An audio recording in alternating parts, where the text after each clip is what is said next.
Muito bem, meus amigos, minhas amigas, meus irmãos e minhas irmãs. Que lindo, divino e maravilhoso estarmos aqui com vocês pela Web Rádio Estação da Luz, a sua rádio que emana paz aqui de Natal para todo o planeta Terra. E a Web Rádio Estação da Luz é uma instituição, é uma rádio que tem um apoio institucional, melhor falando, da Casa Espírita de Emanuel, do Pronto Socorro Espiritual Fabiano de Cristo, do Pronto Socorro Espiritual Maria do Pão, do Grupo Caritativo São Francisco de Assis e, lógico, evidentemente, do Movimento Espírita aqui do Rio Grande do Norte. E hoje, terça-feira, a presença marcante, sempre maravilhosa, nos instruindo muito, o nosso querido irmão e amigo Altamir Cunha, da Sociedade Espírita Anglicana e outras casas e mais casas aqui que o Altamir trabalha. Então, meu amigo, muito obrigado. Mais uma vez, muitíssimo obrigado mesmo. E bem, e bom, e lindo e maravilhoso que você está aqui na nossa Web Rádio Estação da Luz. Boa noite, meu amigo Altamir. Boa noite, meu amigo. Nós é que agradecemos a oportunidade de trabalhar, de fazer algo, de ser útil, né? Maravilha. E aqui, como é uma estação, uma web rádio, de qualquer maneira, é uma estação espírita e é um programa espírita, nós temos que pedir a autorização. E a autorização é a prece. E falar em prece, nós temos que aí requisitar o nosso irmão Altamir para que ele possa fazer a rogativa ao Mestre Jesus em forma de prece, para que ele possa iniciar esse nosso estudo, né? Que são justamente o quê? Questões diversas à luz do Espiritismo, porque em tudo, com certeza, o Espiritismo tem uma explicação lógica e racional. Então, meu amigo, você poderia nos brindar com a verve da sua prece, por gentileza, meu querido? Pois não. Amado Mestre Jesus, aqui nos propomos, Senhor, mais uma vez, ao serviço. Reconhecemos as nossas limitações e por isso recorremos à vossa misericórdia, à vossa bondade e à bondade dos vossos mensageiros para que nos inspirem, proporcionando-nos uma oportunidade também de esclarecimento, de conhecimento, não somente para os que nos ouvem, mas para nós que também falamos, porque todos somos aprendizes na escola da vida. Permite, Senhor, que sob a vossa bênção e assistência caridosa dos vossos mensageiros, possamos iniciar o nosso trabalho com muita paz, com muito amor em nossos corações. Muito bem. Meu amigo, depois dessa prece belíssima, nós vamos pensar aqui do Evangelho segundo o Espiritismo, no capítulo 21, haverá falsos cristos e falsos profetas, o item 6, que é uma mensagem que o nosso Kardec foi buscar lá na primeira epístola de Paulo, né? De São João, melhor dizendo, a epístola de São João, capítulo 1, versículos 4 e 1. Diz assim: meus bens amados, não creais em qualquer espírito, experimentai se os espíritos são de Deus, porquanto muitos falsos profetas se têm levantado no mundo.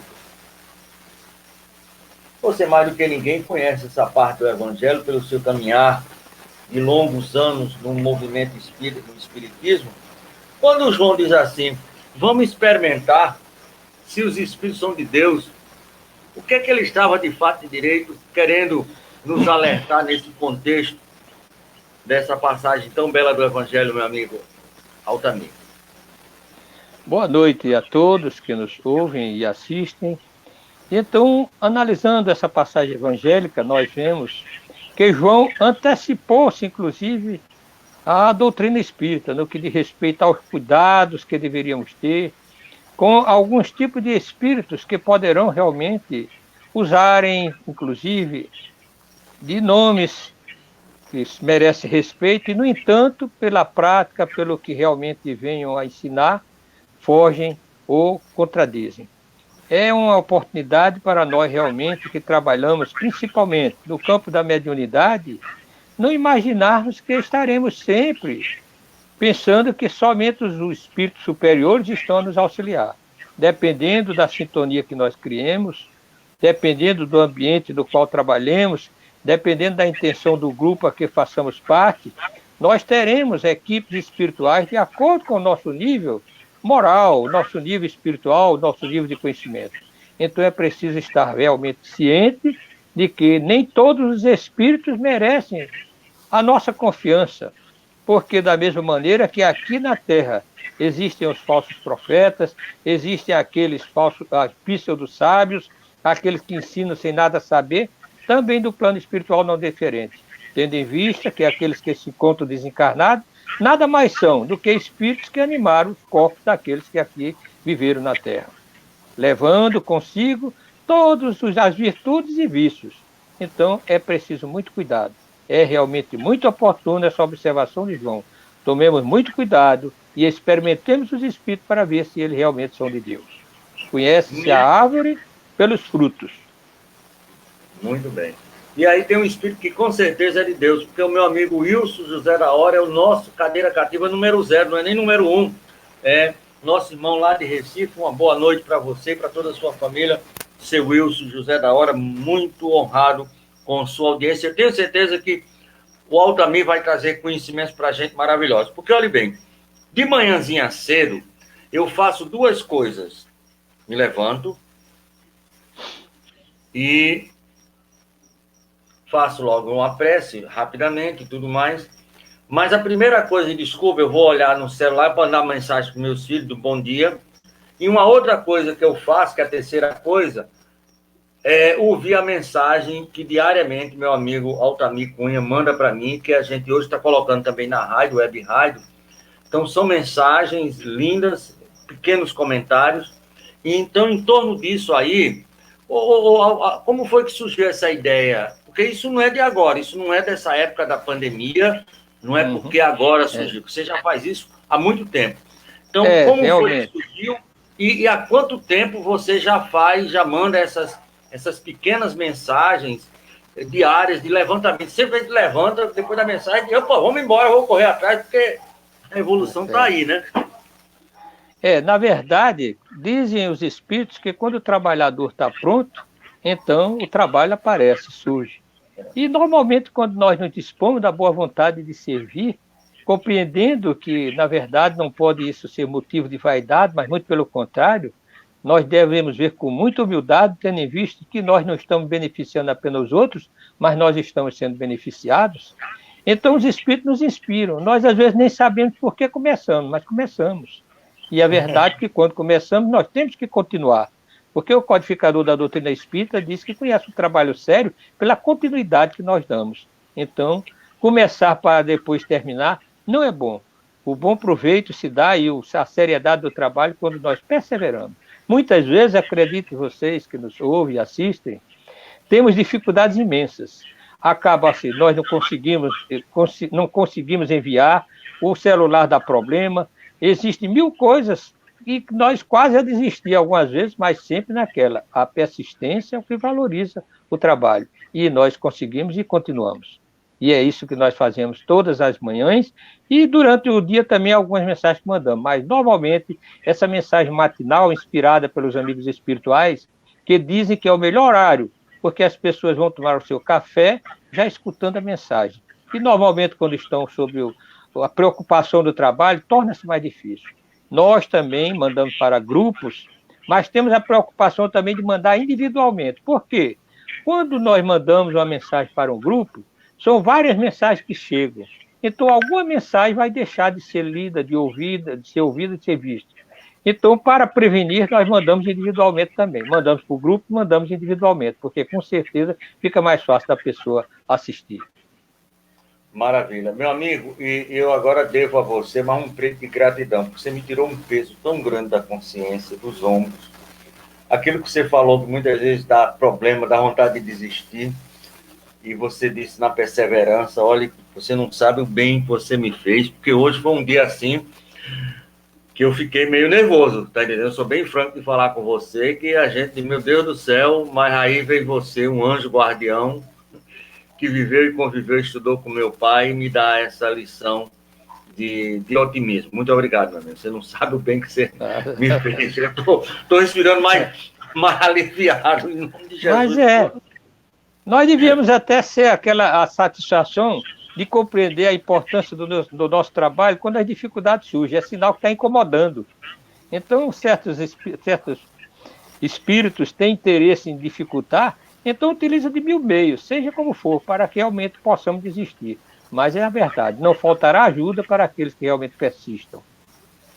Maravilha. Como é teu nome, querida? Muito bem. Então, o pessoal está assistindo, ouvindo a Web Rádio pelo aplicativo, nosso aplicativo. Isso é muito bom. E aí, eu vou provar para vocês como essas mensagens, a nossa irmã Raquel Ferreira, muito obrigado pela sua participação, são importantes. Então, olhe bem, ele tem aqui o problema do ser, do destino e da dor. Ele mandou há um tempo atrás, isso aí faz mais ou menos uma semana. Por que foi inspirado essa mensagem, o problema do ser, do destino e da dor, que a gente conhece, que é o livro do Leon Denis, que justamente trata do ser, do destino e da dor. Mas isso sempre levando para cima, para o otimismo.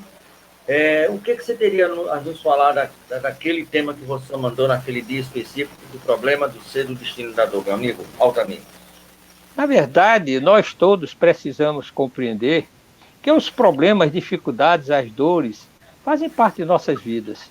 E que além dos problemas que nós, pelas nossas imperfeições, geramos nos dias de hoje, na atualidade, existem aqueles que vêm como marca do nosso passado, através da lei de causa e efeito, formando uma espécie de destino que, na verdade, nós mesmos criamos. Não é uma questão de algo que é intransponível, porque nós criamos e nós podemos reparar. Toda a questão da lei de causa e efeito, quando nós começamos a estudar o problema do ser, do destino e da dor, é mais uma resposta para aquelas pessoas que normalmente param e dizem: por que sofro? Por que eu estou nessas circunstâncias? Porque existem pessoas menos capacitadas do que eu, talvez pessoas mal intencionadas, invejosas, e de repente parece que tudo sorri, enquanto para mim parece que tudo é dificuldade, tudo é perseguição, mas na verdade não façamos com que isso se torne um motivo para desistências, mas imaginemos que nós estamos tendo a oportunidade de reparar os nossos desacertos. E mesmo independente da lei de causa e efeito das coisas do passado, compreendamos também que as dificuldades são geradas como oportunidades para o nosso desenvolvimento.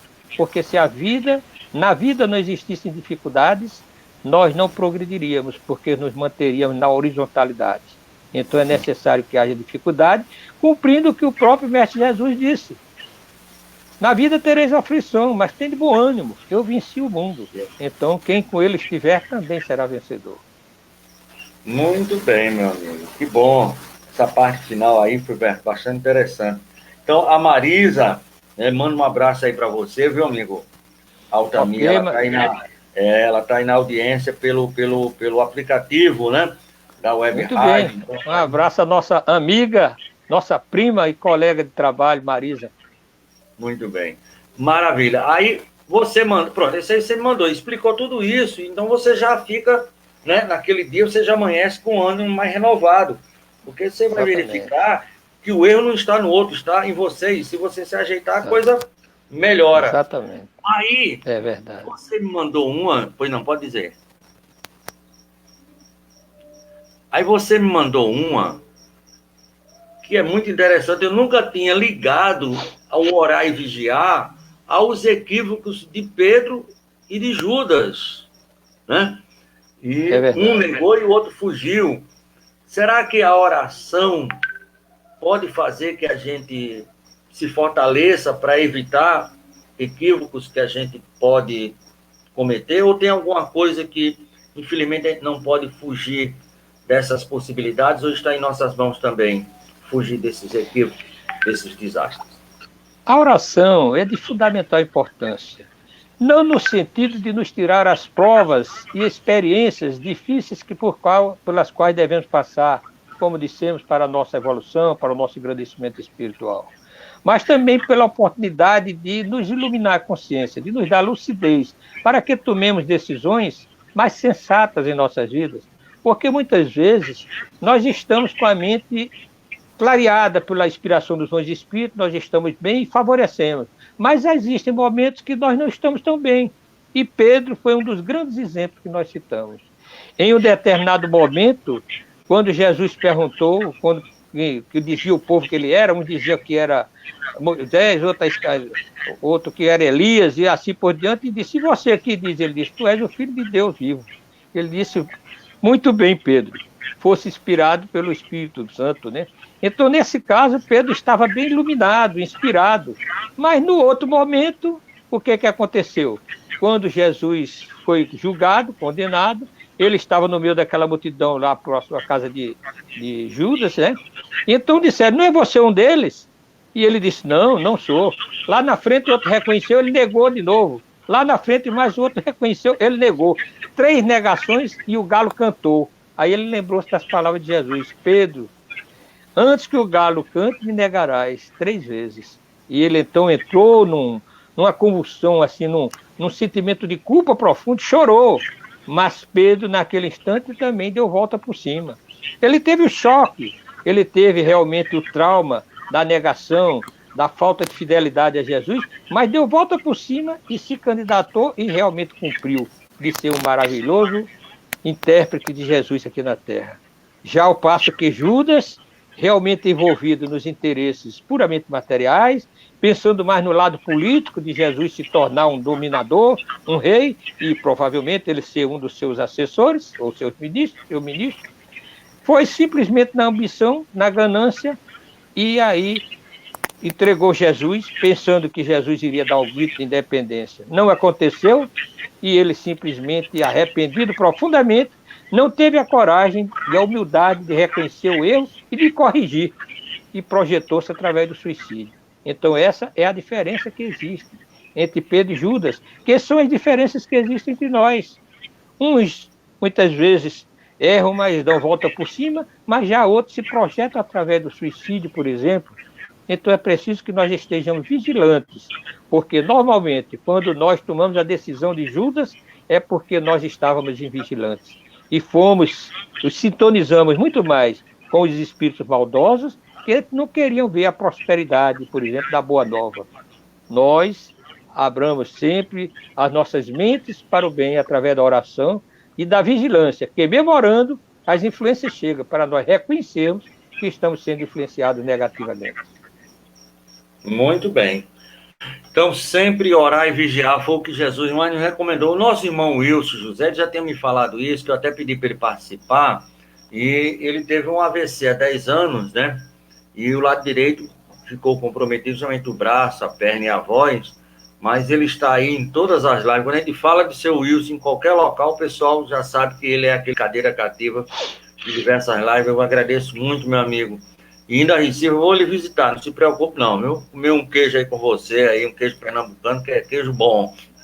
Pelo menos minha esposa, que é pernambucana, adora.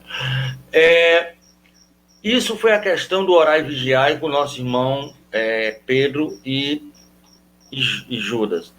Mas eu queria voltar um pouquinho à balha, porque na terceira negativa de João, ou de Pedro, ele jura em nome de Deus. E se não me falha a memória, o segundo mandamento é não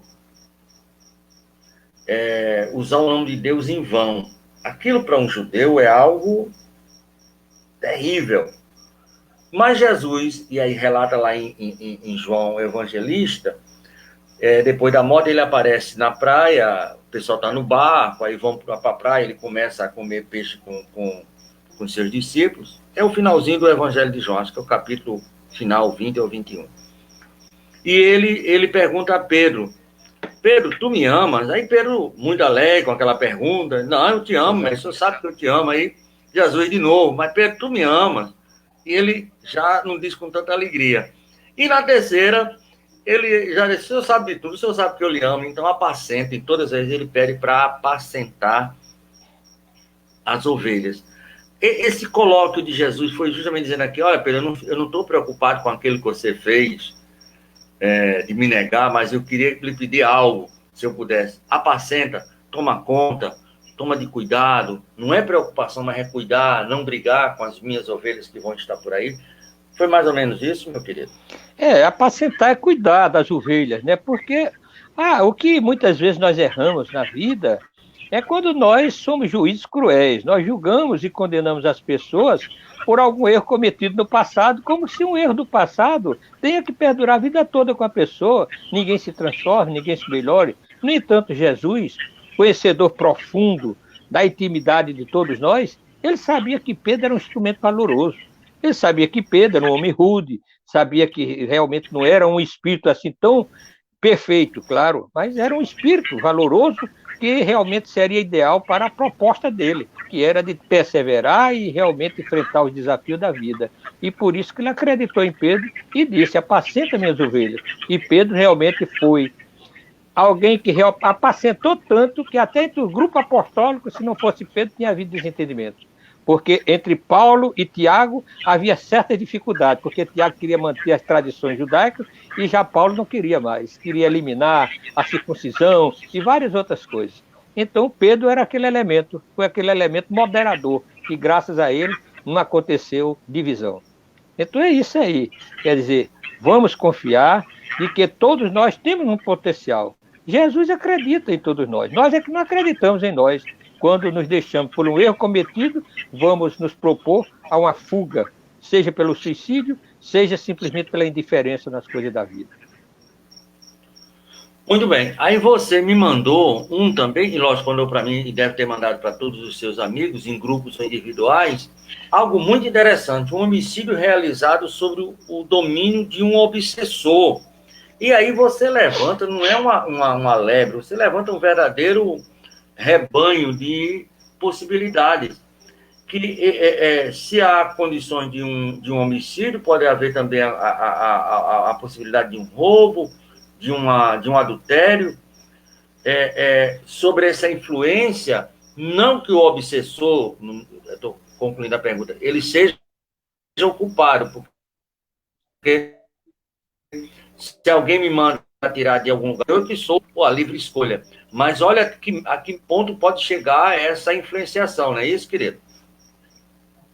É verdade. Olha, nós sabemos muito bem, lá no Livro dos Espíritos, quando Allan Kardec pergunta se os espíritos influenciam em nossas vidas, a resposta que ele recebeu é que ele influenciou muito mais do que nós podemos imaginar, mais ou menos assim. Então, influenciam sim, mas essa influência não é uma influência determinante, é a influência que vai depender muito de nós, porque todo processo obsessivo nada mais é do que um processo que inicia com sugestão.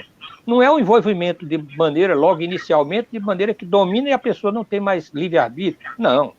São sugestões que nós vamos acatando porque nos identificamos com elas.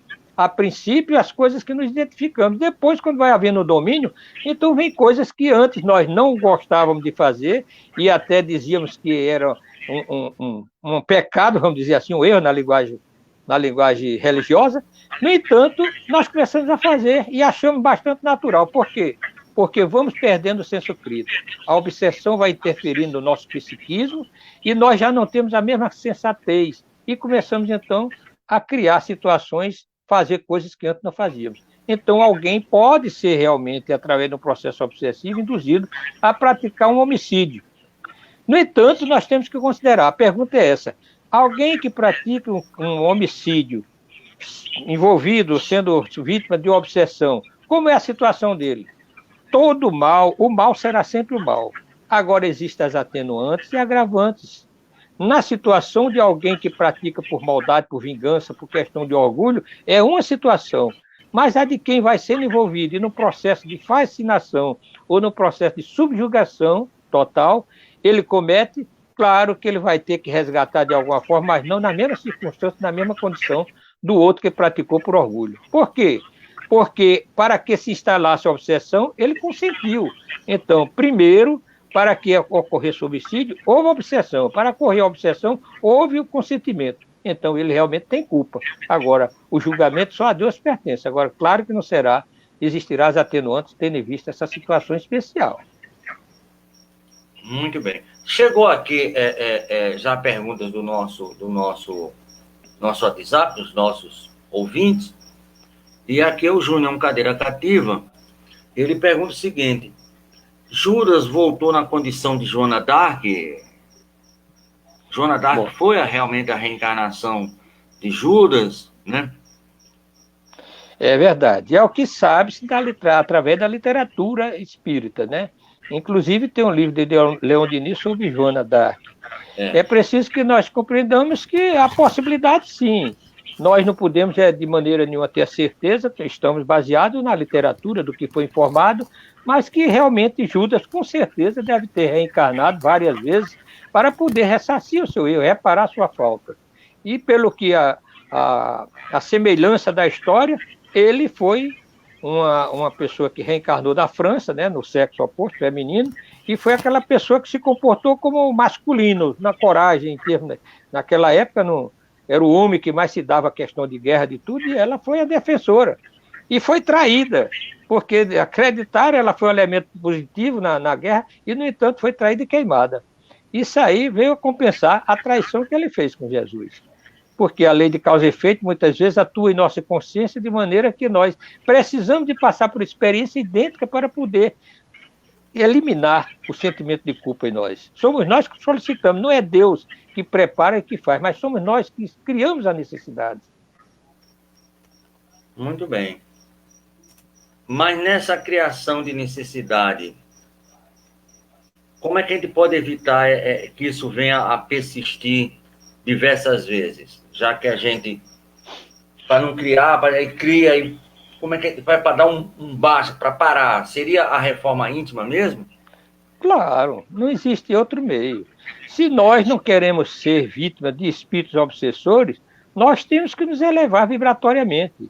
Então, os espíritos, quando nos obsidiam, quando criam certas sugestões conosco que conseguem, é porque estão na mesma faixa. Se nós mudamos de faixa, da mesma maneira que a pessoa está assistindo um canal e não está gostando do programa, ele muda de faixa e vai para outro canal diferente, um programa diferente, nós podemos fazer também, como diz Allan Kardec. O meio mais eficaz para realmente nós nos vacinarmos, vamos dizer assim, contra a obsessão, é nós elevarmos o nosso padrão vibratório, é não vibrar na mesma faixa do obsessor. Pronto, aí você me mandou uma que eu achei fantástica e maravilhosa. Temos aqui duas perguntas dos nossos ouvintes, mas a gente vai dar um tempinho aqui. Foi assim, indagação oportuna. Por que creis? Né? Essa daí mexeu. Exatamente. É interessante nós perguntarmos, por que creio? Por exemplo, somos espíritas, por que eu sou espírita? Só porque eu vi um fenômeno e acreditei, por exemplo, que o espírito sobrevive ao corpo, mas o princípio, a filosofia moral espírita, realmente está fazendo parte da nossa vida também? Ou nós apenas rotulamos de espírito, acreditamos na imortalidade, mas nos comportamos como materialistas, porque não respeitamos o próximo, porque valorizamos demasiadamente os bens materiais e às vezes entramos em processo de comprometimento através de corrupções, faltamos com a ética, criamos partidarismos e muitas vezes, por tornarmos partidários, muitas vezes criamos intrigas e divisões com os nossos irmãos outros porque pensam diferente de nós. Então são coisas que nós precisamos refletir. Por que eu creio? Creio porque a filosofia espírita realmente eu me identifiquei com ela e realmente melhorei, estou melhorando cada vez mais, ou eu apenas só penso no fenômeno?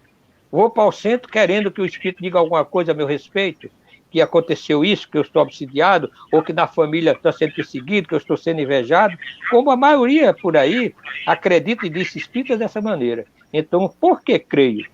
Exatamente isso aí que nós devemos pensar e refletir. Tem uma mensagem de Emmanuel, pela psicografia do Chico, que chama-se O Essencial.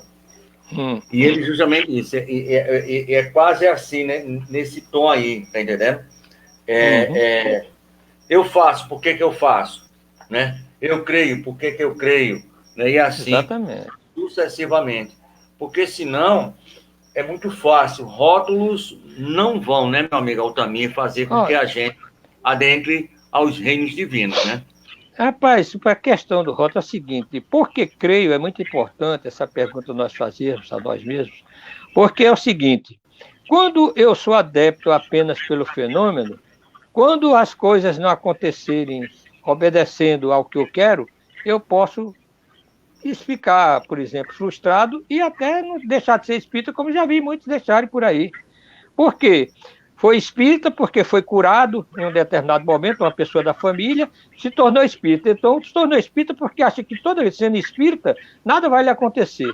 Toda vida que tiver uma doença vai ser curado. E se frustra quando tem e não é curado.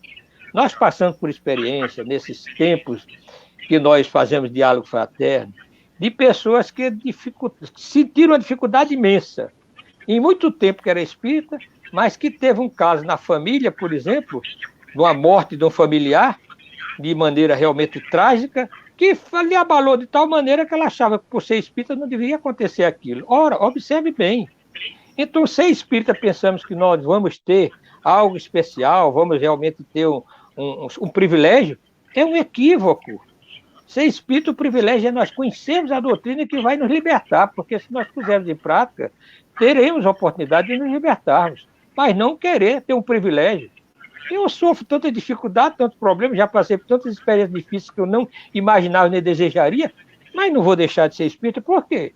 O espiritismo tem dado força para superar, para vencer e para corrigir os desacertos que nós temos feito durante a vida. Não é verdade? Mais do que verdade. Chega aqui uma pergunta que eu ia até fazer uma, mas é bem interessante. É a Ruth. Deixa eu ver aqui, se eu consigo colocar. Ruth do Alecrim. Isso seria um sistema de troca para quem pensa assim, quer dizer, eu vou na casa, me ajeito, enquanto eu estiver me ajeitando aqui, seria um sistema de troca isso aí, meu querido? Não deixa de ser. Quem pensa desse jeito não deixa de estar querendo muito mais uma comercialização do que realmente ter uma dedicação a uma doutrina que ele reconhece como verdadeira. Toda aquela pessoa que é pessoa cristã, e acha que por ser seguidor de Jesus, Jesus vai lhe tirar de todas as dificuldades, não vai deixar ele passar por experiência difícil nem sofrer, e está cometendo um grande equívoco. Quando nós vemos por aí muitos que vão nessa onda, e às vezes até dão o que têm, para que, dando o que têm, possam conquistar determinados benefícios, nós perguntamos, o que nós estamos fazendo de nossa fé? Nós estamos mercantilizando, nós estamos comercializando, e será que Jesus é um mercador comum? Ele, todos nós sabemos, pela a forma alegórica que tem lá no Evangelho, ele derrubou a banca dos cambistas e vendilhões. Então, por que nós vamos agora achar que Jesus vai comercializar? Eu apoio Jesus e Jesus vai me apoiar fazendo o quê? A facilidade. Ele apoia nos encorajando, nos inspirando. Agora, se nós não sintonizamos com ele, o problema é nosso. É diferente. Muito bem. Então, nós temos aqui mais uma pergunta, uma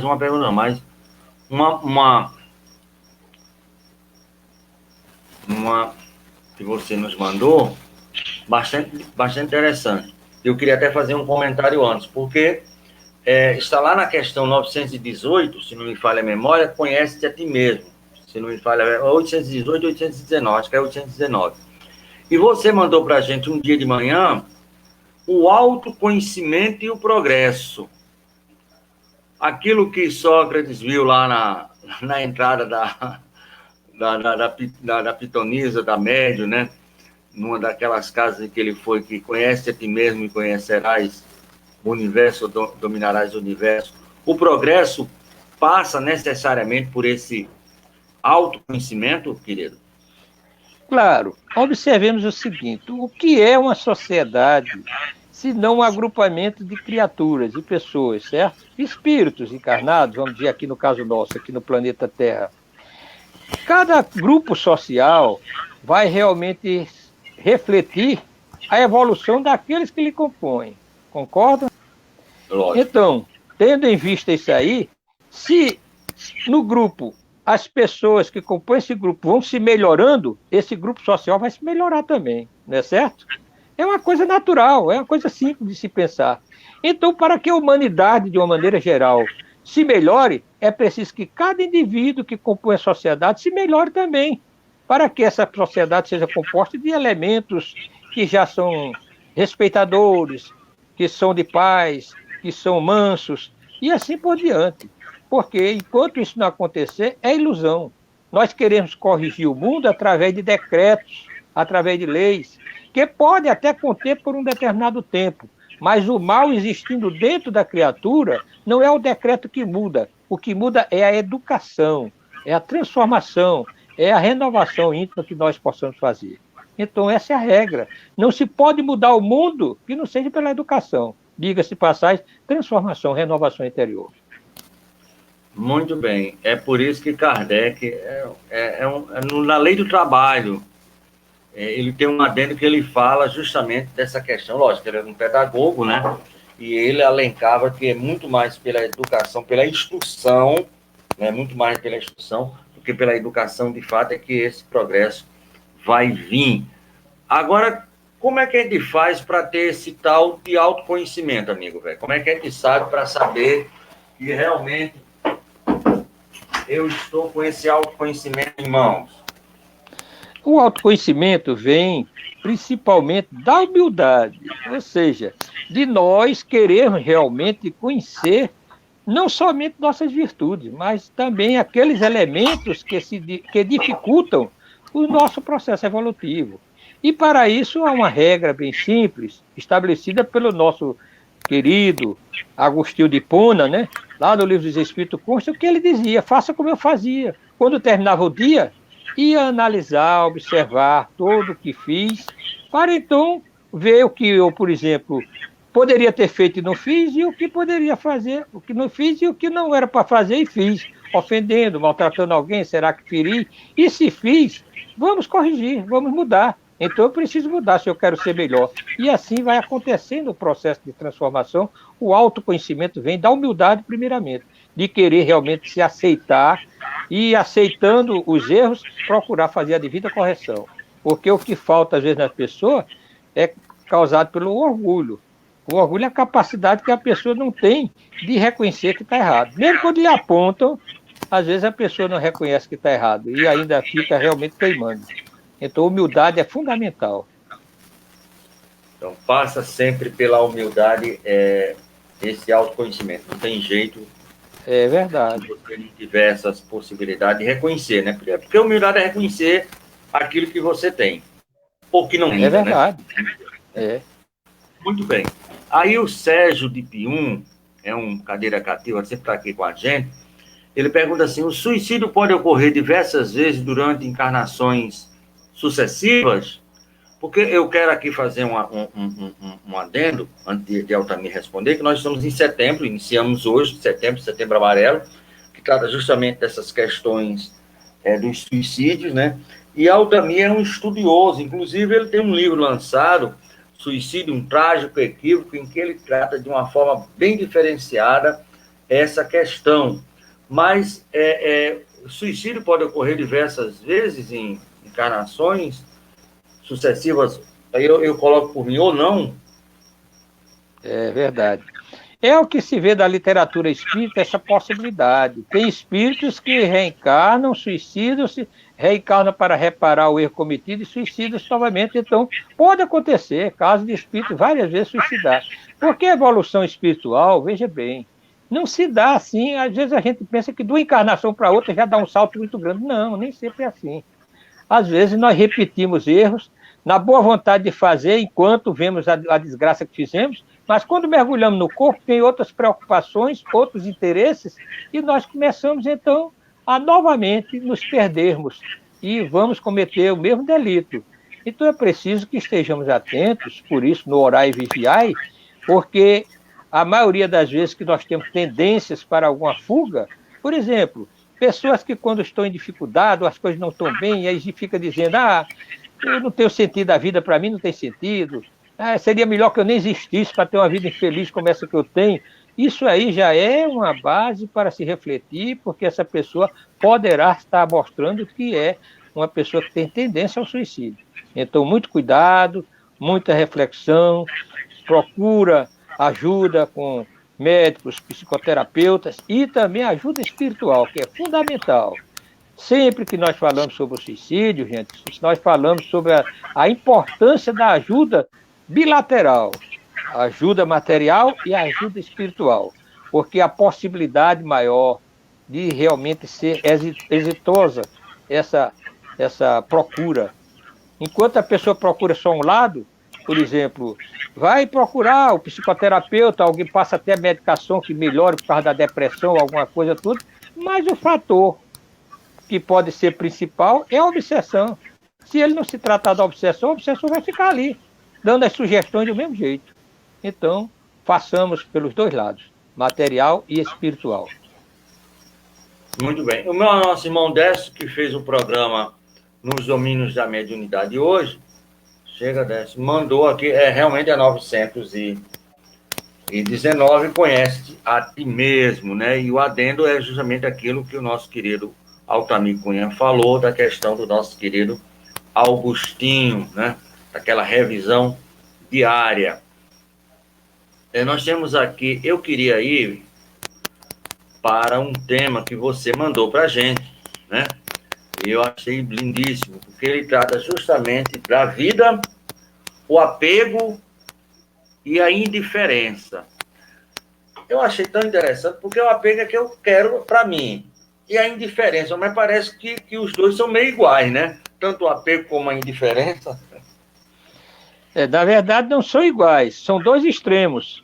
E por serem os dois extremos, são ambos prejudiciais. O apego demasiado que a pessoa tem, ele cria um vínculo magnético forte com as coisas que possuímos ou que temos ao nosso lado, pessoas, amizades e tudo. E se nós perdemos, nós sofremos muito e podemos correr o risco de entrar em desequilíbrio e fazer até certa besteira. A indiferença também, porque nós não podemos viver na vida sem vínculos. Então, o que nós precisamos é ter vínculos, sem, no entanto, nos apegarmos demasiadamente. Vincular-se a uma pessoa, ter uma afetividade por alguém, não é querer escravizar uma pessoa, tê-la conosco ou tê-la fazendo o que nós queremos, de maneira nenhuma.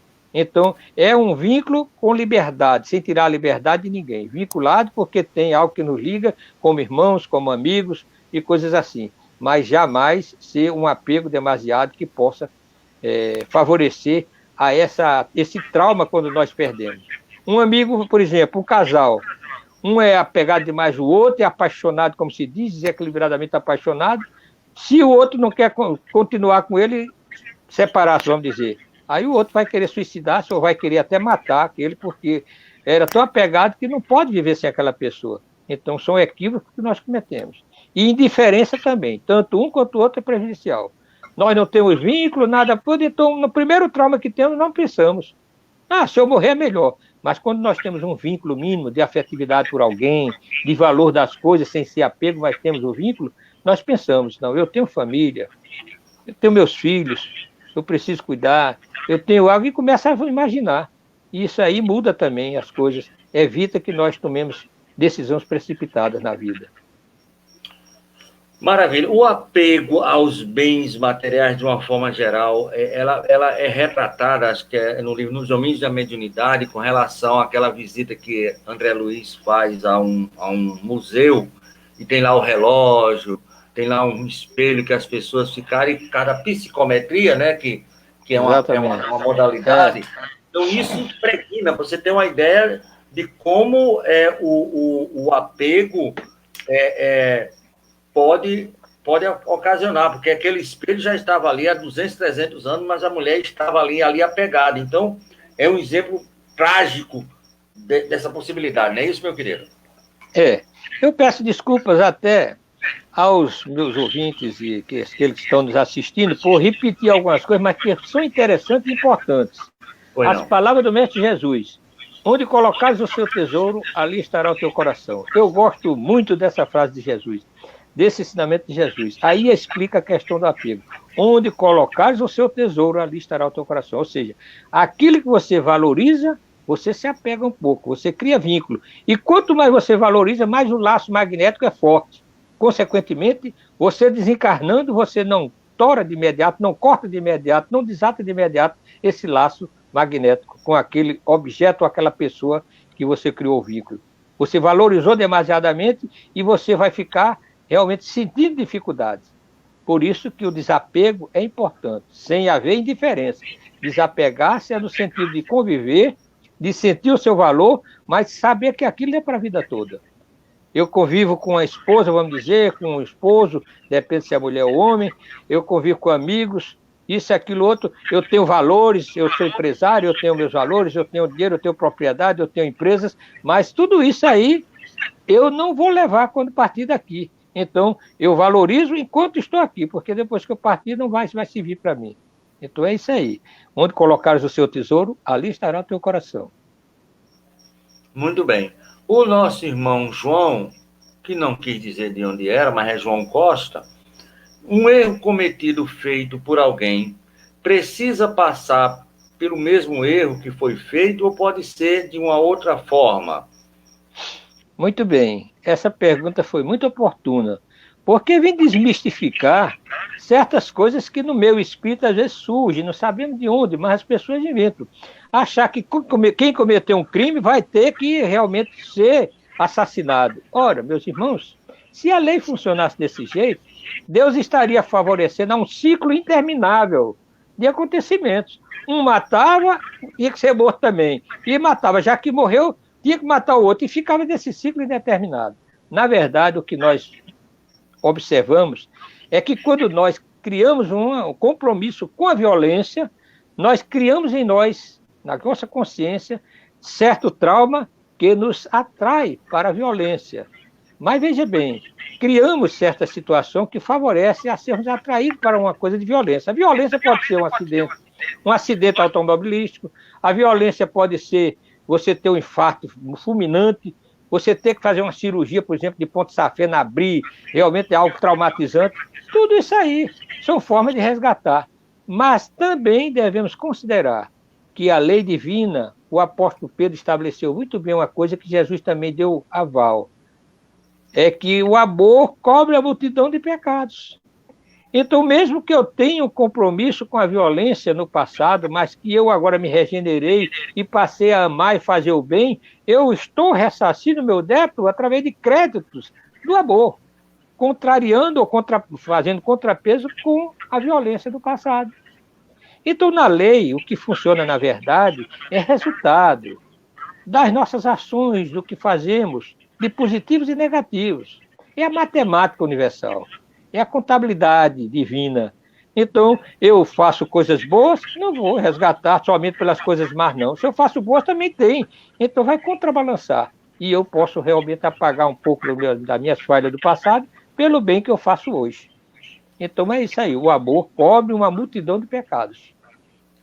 Como dizia um amigo nosso, ainda cobre, meu amigo, não é só ontem não, quando foi falado, mas ainda está cobrindo uma multidão de pecados, né? Muito bem. Nós temos aqui mais uma pergunta, eu mandei do Costa agora, não foi? É aquela, a Lúcia. Lúcia da Esperança. Senhor Altamir, nos fale sobre a questão da família nessa época atual. Como é que está a família, meu amigo, aqui na nossa atualidade? Temos que realmente fazer uma reflexão profunda a respeito da família, que, na verdade, nós não poderíamos esperar coisas diferentes do que vemos em alguns setores da família, porque, considerando o nível de espíritos que ainda temos aqui na Terra, nós estamos aqui mais na Terra como doentes que vêm se medicar para se refazer. Então, é provável que muitas vezes nós tenhamos recidivas das nossas doenças, tenhamos uma medicação que alivia e de repente poder ter uma nova queda, não é isso? Às vezes nós gripamos, vamos dizer assim, e vamos fazer teimosia e gripamos de novo e às vezes tem uma gripe mais forte, né? Então, é preciso que nós reflitamos que a família também. O núcleo familiar é o lugar mais apropriado para que nós realmente possamos reparar nossas faltas, trazer para junto de nós aqueles que nos afinamos e que gostamos e que amamos, e também aqueles que prejudicamos. Então, existem certos desacertos, às vezes, no seio da família, sem que isso represente algum absurdo, mas algo considerado natural para o nível evolutivo nosso. Porém, não é por isso que nós devemos nos acomodar. Devemos fazer o esforço necessário para consolidar os laços de amor, de fraternidade e respeito, para que nos melhoremos e possamos retornar à espiritualidade melhores, é claro. Possamos retornar à espiritualidade aliviados da culpa e dos compromissos do passado. Então, a família é muito importante. As pessoas, às vezes, sentem assim traumatizadas um pouco, porque veem certos absurdos. Mas não era para ser diferente. Tendo em vista que é no seio da família que vamos corrigir. E que vamos receber os que amamos e os que odiamos. Né? Muito bem. E você mandou para mim um que eu adorei. Não pela primeira frase, eu vou fazer aqui um pouco de suspense para os nossos ouvintes e internautas, mas simplesmente pela segunda, a resposta de Deus, né? Porque isso aí é danado. As nossas orações e a resposta de Deus. E a gente sempre quer que Deus responda, de preferência no mesmo idioma nosso, né? Do egoísmês, né? Não é nem do português, é do egoísmês. É verdade. A oração, ela não é para que nós mudemos as leis que regem a vida ou que nós afastemos de nós as provações que são necessárias à nossa evolução. A oração é um recurso importante para nos dar força, para nos dar lucidez, para realmente nos ajudar a solucionar até problemas que antes, sem ela, nós não solucionaríamos. Com a mente com certa perturbação, nós não teríamos condição. Quando oramos, nós entramos em sintonia com o alto, aliviamos as cargas psíquicas que dificultam e vamos recebendo a inspiração e, às vezes, tomamos uma medida, uma providência que vai solucionar um problema que antes nós não solucionávamos. Não é porque quebrou as leis, que afetou as leis, não, é porque tinha solução, mas nós não víamos por estarmos com a mente perturbada. Então, muitos esperam, quando oram, uma resposta de Deus concordando com o que pedem, mas Deus não manda aquilo que nós pedimos, mas o que nós necessitamos. Porque as nossas necessidades, às vezes, estão na própria condição, na própria situação que estamos passando. A nossa enfermidade, na verdade, a cura será através do remédio amargo que estamos tomando. Muitas vezes nós não fazemos isso. Quantas vezes temos problemas em gástrico, em certa indigestão, e de repente tomamos um remédio bem amargo, muito ruim de tomar. Um sabor desagradável, mas é o que vai fazer efeito para nos aliviar e evitar até, quem sabe, que nós tenhamos problemas maiores. Então, as dificuldades, os desacertos, as aflições também fazem parte da vida. Não peçamos que Deus nos tire, mas que nos dê força para vencer, que nos dê paciência e resignação para aceitarmos e lutarmos realmente para, com mérito, nós sairmos vitoriosos. Tem uma passagem do Evangelho de Jesus que diz assim: Pai, eu peço que não os tireis do mundo, mas que os livreis do mal. Quer dizer, não tem que estar aqui, porque se ele não estiver aqui nesse embate, a gente não vai para frente, não adianta. É aquilo que você falou logo no início, você está deitado, né? Você sair desse estado de comodismo, não é isso, meu querido? É verdade. Muito bem. Existem situações muito interessantes. Às vezes as pessoas não compreendem que Deus realmente é pai de todos nós, não quer ver o mal. Mas é como aquele professor que quer que o aluno aprenda. Não é aquele professor que vai ensinar somente o aluno a fazer tudo que ele tem que fazer. Não. Ensina, dá oportunidade para ele pôr em prática. Ele recebe a teoria e vai botar em prática quando reencarnado aqui nesse plano terrestre, principalmente. Maravilha. Nós temos aqui uma pergunta da Hilda Maria de Felipe Camarão. O que é que o senhor acha dessa pandemia que está ocorrendo atualmente, chamado Covid-19, meu amigo? Já tivemos a oportunidade de falar sobre essa situação, que é uma das situações que normalmente nós passamos no mundo. A questão das pandemias, a questão de certos acidentes sísmicos, coisas assim, sempre acontecem. Faz parte do processo de transformação do globo terrestre em si também, mas também de transformação da humanidade. As pandemias, elas também têm um efeito positivo, porque elas nos ensinam a compreender o quanto nós ainda somos vulneráveis e que precisamos ser mais humildes.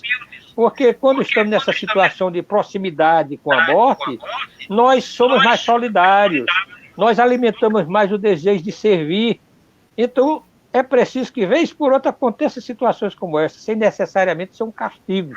Embora que possa, de acordo com a lei de causa e efeito, ser uma oportunidade de resgate coletivo também, pode, mas não vamos associar tudo a resgate coletivo, a dívida do passado, porque as coisas acontecem também para nós progredirmos com a dificuldade e com o sofrimento. Então, nessa pandemia, por exemplo, quantas pessoas se reaproximaram da família? Umas aproveitaram a oportunidade para alimentar coisas que antes não tinham e ver a beleza e o conforto de estar junto dos filhos, de brincar com os filhos. Outros não suportaram e brigaram e até se separaram, cada qual de acordo com o nível de evolução, cada qual de acordo com a visão que tem a respeito das coisas. Quanto mais espiritualizada a pessoa, mais a oportunidade de aprender numa pandemia como essa. Mas quanto menos espiritualizada e teimosa, mais de se prejudicar e comprometer-se. Muito bem. Nós temos aqui mais uma pergunta de quem é, meu Deus? Aqui, Antônio Gentil, da Cidade Alta. As ondas de vibração dos suicídios podem acarretar outros suicídios? Antônio Gentil, aqui da Cidade Alta. É verdade, olha, isso é tudo. Observemos bem, isso aí, quando nós temos em nós certos armazenamentos no nosso psiquismo, no nosso inconsciente, de erro, de desacerto do passado, quando algo semelhante acontece próximo de nós, é claro que isso, por um efeito chamado de reflexo condicionado, poderá fazer vir à tona novamente em nós.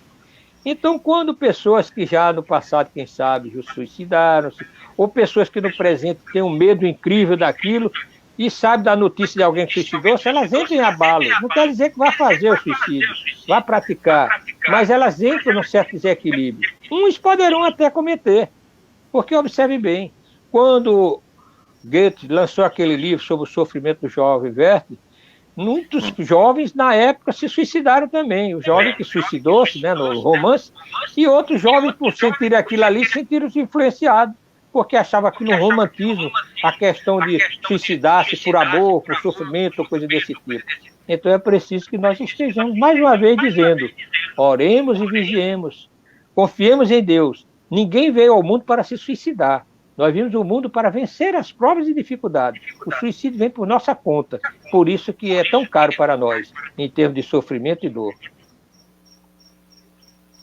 Sérgio de Pinhões volta a perguntar. A família nossa é ainda o melhor lugar para o espírito, mesmo quando estou com inimigos do passado? Deve ser isso aí, né? A família nossa ainda é o melhor lugar, mesmo quando eu estou... deve ser isso, com inimigos do passado? É verdade. É bom que nós façamos observações importantes também. Veja bem, a nossa família é a família que nós precisávamos para nos favorecer a nossa evolução.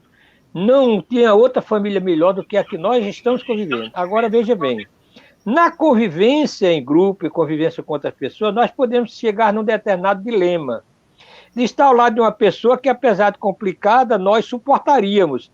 Mas só que a pessoa não quer nos suportar. E o que fazer? Escravizar essa pessoa? Amarrá-la e forçar a conviver conosco? Se ela, às vezes, manifesta o desejo de separar-se, de afastar, de fugir? Então é preciso que usemos também do bom senso.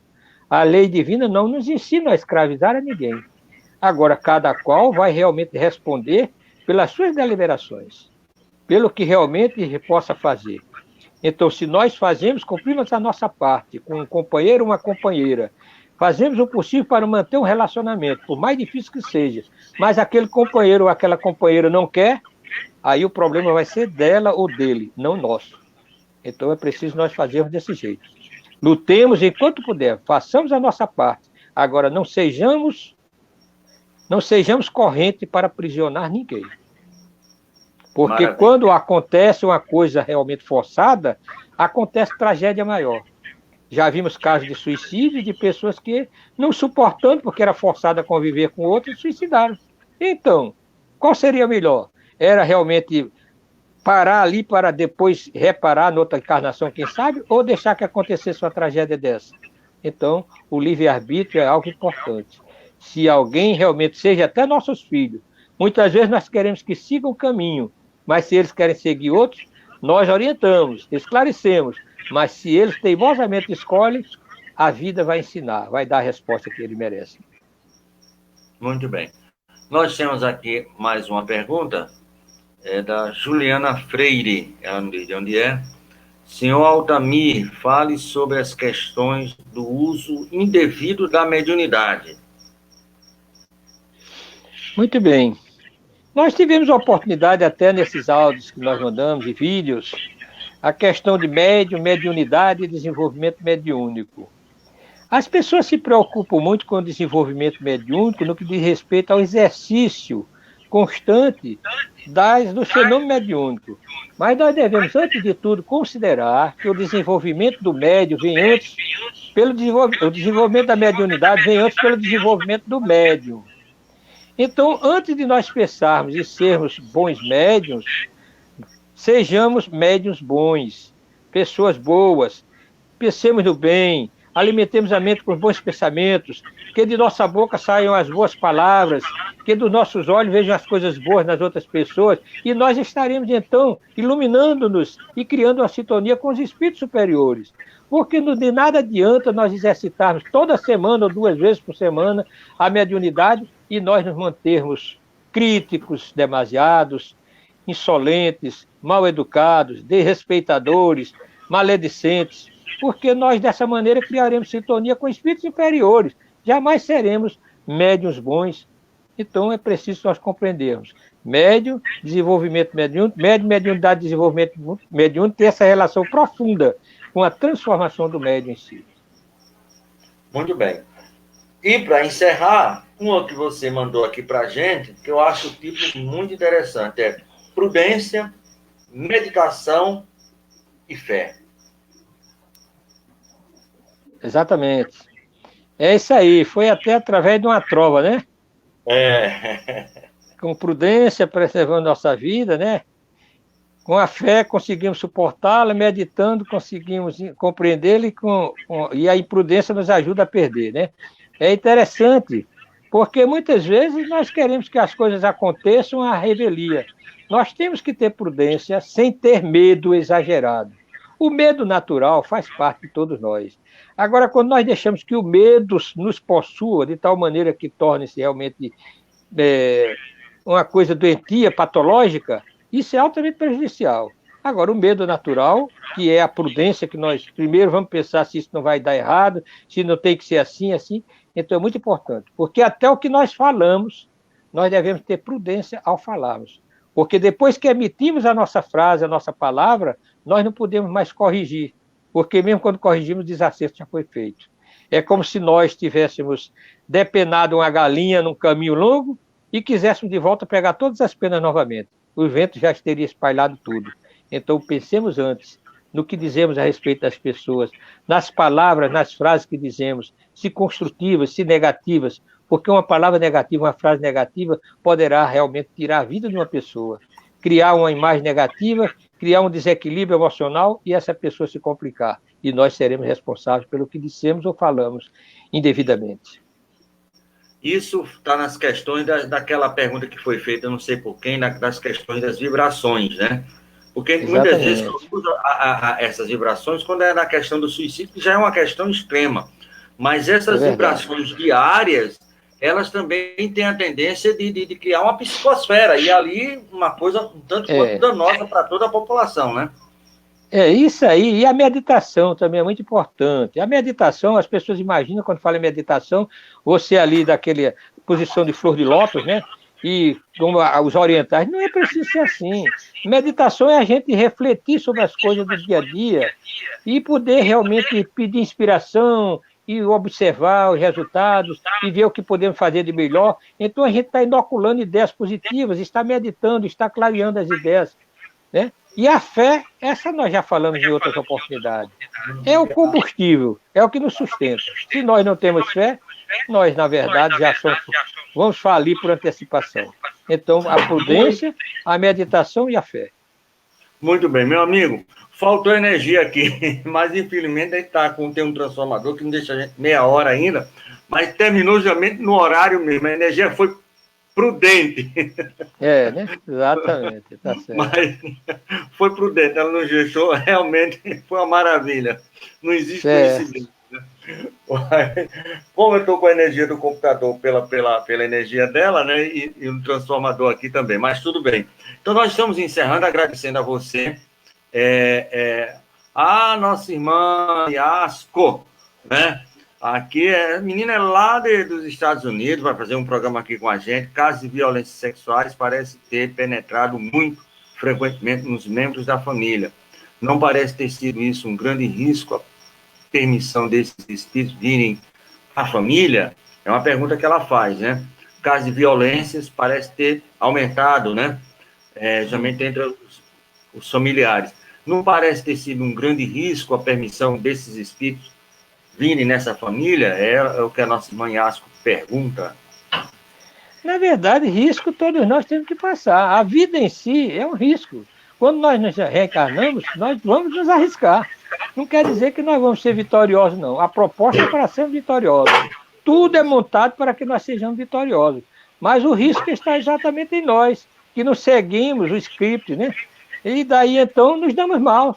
De repente, estamos numa situação familiar, por exemplo, e vamos nos envolver, fantasiar com outras coisas. Temos a nossa família, às vezes digna, bem com a esposa com o esposo, e começamos a observar do outro. E, de repente, as coisas se complicam. Vivemos com as pessoas, tem as afinidades do passado, e já levamos para o lado do erótico em si da coisa. Então, é aí que complica, porque nós somos vigilantes e permitimos que as coisas negativas tomem conta de nós. Mas a família realmente está vivendo determinada dificuldade porque é a prova de que os espíritos que estão aqui ainda são muito necessitados. Agora, não viemos aqui, nem Deus iria pensar, não, esse aqui não vai por causa... Não, tem que ir agora, todos já foram preparados. A falha está exatamente como dissemos, não segue o que foi proposto. O orar e vigiar e fica de lado, né? Muito bem, muito obrigado, meu amigo Altamir. Eu quero só pedir que você se prepare para a prece final, mas antes disso eu quero fazer um pouquinho da divulgação da nossa programação. Amanhã, de manhã, 8 horas, nós teremos o nosso irmão Alexandre Santos fazendo o programa Filosofia, Ciência e Moral, né? Aqui pela Web Rádio. Como na segunda-feira, nosso irmão Amadeu Ferreira faz o programa nos domínios da mediunidade. Na terça-feira, Décio Soares, lá de São Paulo, faz o programa Construindo Pontos para o Futuro. Amanhã à noite nós teremos o nosso irmão Barbosa e o nosso irmão Fábio Dionísio falando sobre medicina da alma. Na quinta-feira, o nosso irmão Alexandre falando sobre a ciência da ufologia. Na sexta-feira, o nosso irmão Zé Soares fazendo um trabalho sobre os campos de força, chamados chakras. No sábado, nosso irmão Enzo vai falar sobre o suicídio e as suas consequências espirituais. E também, fechando no domingo, o nosso irmão Alexandre, lá de São Paulo, falando sobre filosofia e espiritismo. Nós queremos convidar um convite todo especial para o 12º Seminário Solidário do Grupo Caritativo São Francisco de Assis, aqui no sítio do Baiano, aqui em Ceará-Mirim. O tema é doenças silenciosas da alma, depressão, suicídio, ansiedade, obsessão, pânico, perda de entes queridos. Vai ocorrer agora dia 26 de setembro, finalzinho do mês, é um sábado, das 8 às 13 horas. E quem é que nós vamos ter aí como palestrante? A esposa do senhor Assis Pereira, nossa querida Maria Sandra Borba Pereira, aqui de Natal, a nossa Betinha Elizabeth Diniz, do Rio Grande do Norte também, o Marcelo Shoa, lá de São Paulo, e o nosso Fred Menezes, o nosso Frederico Menezes, de Pernambuco. Transmissão direta pela Rádio Portal de Luz, pelo YouTube, o Reviver, aqui também pelo Estação da Luz e o Seridó Espírita. E a parte musical fica pelo grupo Sintonia de Luz, o apoio, lógico, da Ferne. Telefone de contato é o 99180 0858, 99180 0858. Você pode justamente nos ajudar, porque todo esse trabalho é feito para as obras assistenciais, né, de promoção e assistência social do nosso grupo caritativo São Francisco de Assis. Dito isso, vamos pedir ao nosso irmão Altamir Cunha que possa ser o portador da nossa rogativa ao Mestre Jesus em forma de prece para encerrarmos o nosso programa. Amado Jesus, nós agradecemos, Senhor, por essa oportunidade maravilhosa do que realmente aqui nós tivemos, de colaboração desses vossos mensageiros, inspirando-nos, ajudando-nos a que o trabalho transcorresse no clima de paz, de tranquilidade. E muito aprendemos, Senhor, porque, na verdade, quando transmitimos para alguém, estamos transmitindo para nós mesmos. Por isso, agradecidos, pedimos a vossa bênção, a assistência dos vossos mensageiros também, agradecendo a todos eles, para que tenhamos uma noite maravilhosa, para que todos que estão nos assistindo, nos ouvindo, ao se deitarem, tenham a paz e tranquilidade, que possa ter bons sonhos e ingressar no mundo espiritual para o aprendizado. Que Deus nos abençoe. Muita paz para todos. Graças a Deus, meu amigo, mais uma vez, muitíssimo, mas muitíssimo obrigado. E a gente vai marcar, eu queria ver aí na sua agenda logo, porque setembro é o mês, né? Setembro Amarelo, para você vir aqui falar sobre o seu livro e todas aquelas possibilidades da questão do suicídio. Então, eu ligo para você amanhã para a gente marcar, meados de setembro, mais um programa com você. E o tema vai justamente as questões do suicídio. Muito obrigado. Voltamos para a nossa programação normal, né? Muita paz. Agora, e muita paz para você e a paz do Cristo seja no coração de todos hoje, amanhã e sempre. Muito obrigado e boa noite.